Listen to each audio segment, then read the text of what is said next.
If I said the phrase food insecure, what type of face would you imagine? A homeless person? A single parent raising their children? Or maybe someone living in a third world nation? While all these examples may be true, there's still one very large group many do not think about, and that group are college students. A phenomenon that we've been seeing recently are college students who are food insecure. People think, well, if a kid's going to college, they should be able to pay tuition and take care of themselves, and you just think that will happen. But what I see with a lot of college students is that they do pay their tuition, and they're trying to pay rent at their apartment, and but then they don't have food to put on the table, and so they're struggling to make ends meet. And you also see that in the amount of student debt that a lot of students are incurring while they go to college.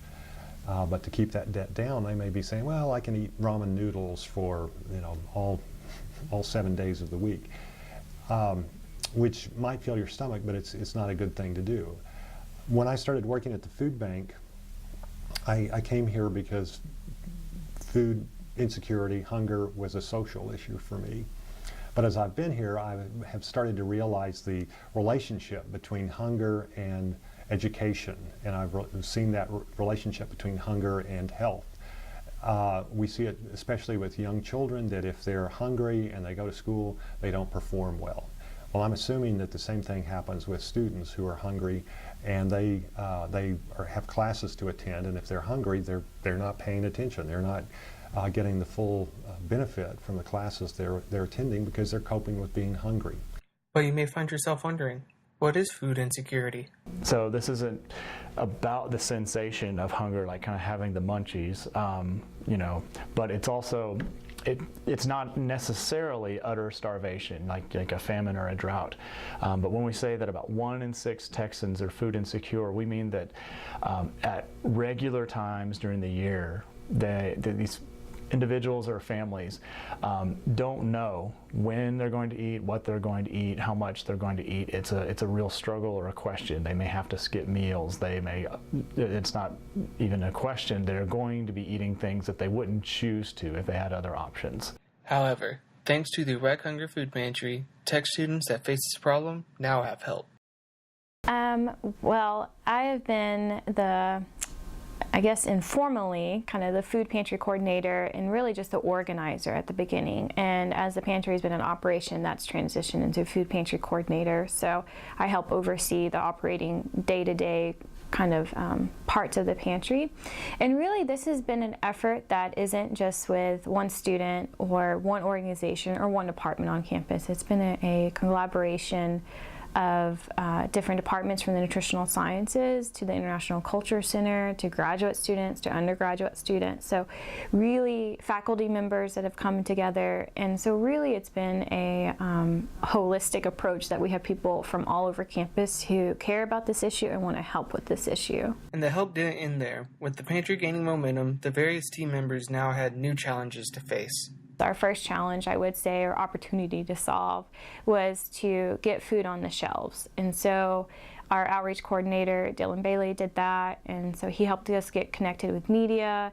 And that way we started filling up our shelves and so that we could offer food. Because our whole goal at that time was to have enough food that we could be a resource that wasn't fleeting. So we're totally out of food, we can't help you this week. And those students came to depend on us, and we weren't there anymore. So we wanted to make sure we had enough to stock and in reserve, that we could make sure the students could depend on us and feel comfortable depending on us and knowing that we were there. So even though they don't need it for these 2 months, but in the future we would be there.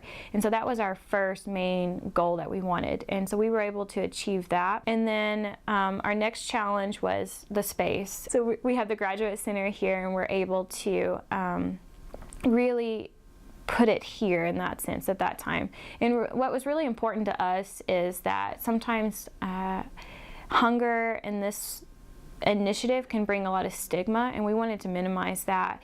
And what we've seen is, and what we've researched is, if a food pantry is somewhere accessible, people are more likely to use it. So if it's off campus, students are not usually aware of it, and so we've seen a lot of off campus ones move on campus. And then what it also means is, being on campus, what it does, it makes it where I can see my friend if they're using it and they're taking it and that sort of thing, I feel more comfortable that I can go and get help. So what we have is what we call a choice pantry. And what a choice pantry means is you come in and you select items that you prefer. Traditionally, pantries have been historically, I give you a box, and in that box you open it and it's a surprise what you have. But after research, we've determined that if I don't know how to cook, I don't really know how to deal with a bag of flour.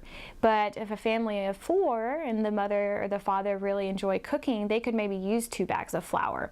And so what that allows is it's a grocery style operation where you come in and you select items based on your preferences, whether they're culturally or allergies or what your children will eat or anything of that kind of nature.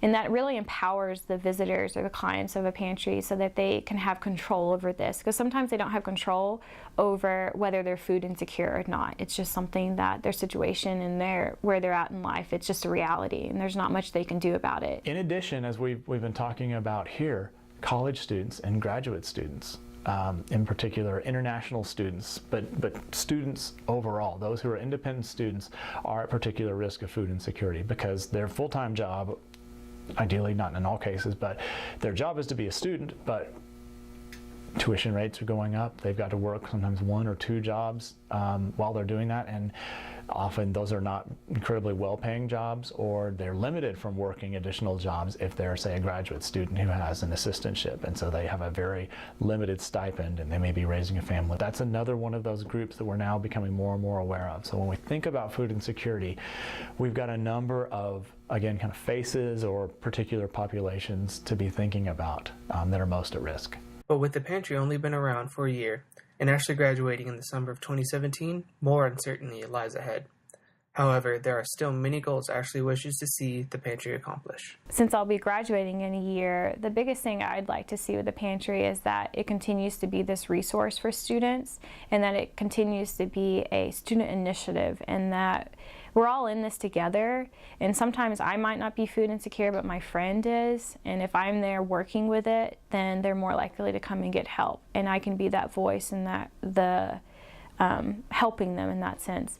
And also, it just gives an opportunity for students to really get their foot in the door of giving back of a lifetime. Like wherever you are, you can make an impact, whether you're at a high school or at a university or at your workplace or in your community. I mean, there's ways to volunteer and give back. And so what I'd like to see is the pantry continue to be a resource, and people who use the pantry will one day either give back to the pantry or give back in another way to society as a whole.